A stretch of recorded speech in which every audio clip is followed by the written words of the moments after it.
Today, we're talking about one of the most influential and honestly one of the wildest visionaries in Las Vegas history. A man who shaped the strip more than anyone else, but barely anyone outside Vegas knows his name. Jay Sarno and his two creations that still dominate the strip nearly 60 years later, the Caesar's Palace and Circus. Let's dive into the story. Jay Sarno wasn't supposed to become a casino legend. He wasn't in the casino business, he wasn't an architect, and he definitely wasn't a hotelier. He was a tile contractor from Missouri who teamed up with his friend Stanley Mallon. They spent years building apartments, picking up investors, and learning how to create spaces that people actually enjoyed living in. But Sarno had bigger dreams.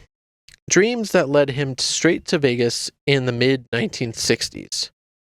And when he got here, he didn't want to build a normal casino.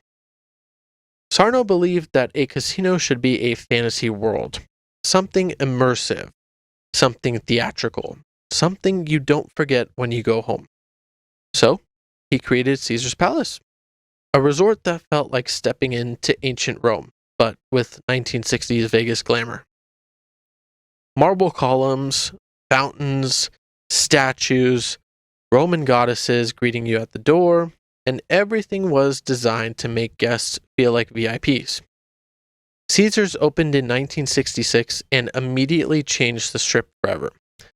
Hotel casinos weren't just places to gamble anymore. They were attractions, experiences, entire worlds.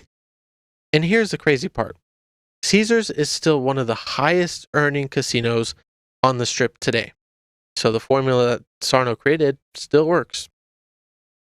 And 2 years later, Sarno did something totally different. He noticed families were coming to Vegas, but there was nothing for kids. So he built Circus, a casino themed like a giant circus tent with live trapeze artists performing above the gamblers on the floor. It was colorful, chaotic, loud, and absolutely brilliant. Circus opened in 1968 and quickly became one of the largest family resorts in the world. And today, it remains one of the oldest casinos on the strip, still operating and still profitable, and because it cornered a niche that no one else has ever done before. Most casinos from the 1960s are gone.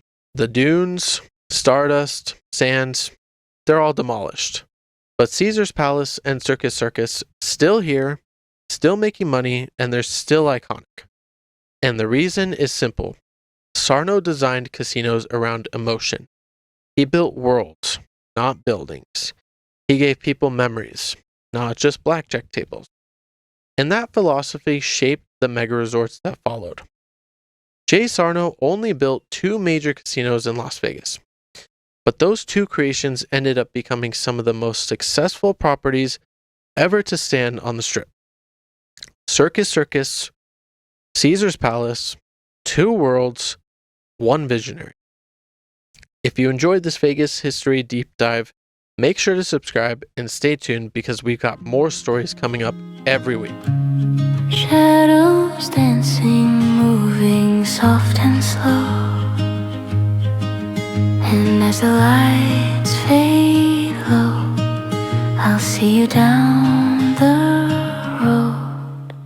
That structure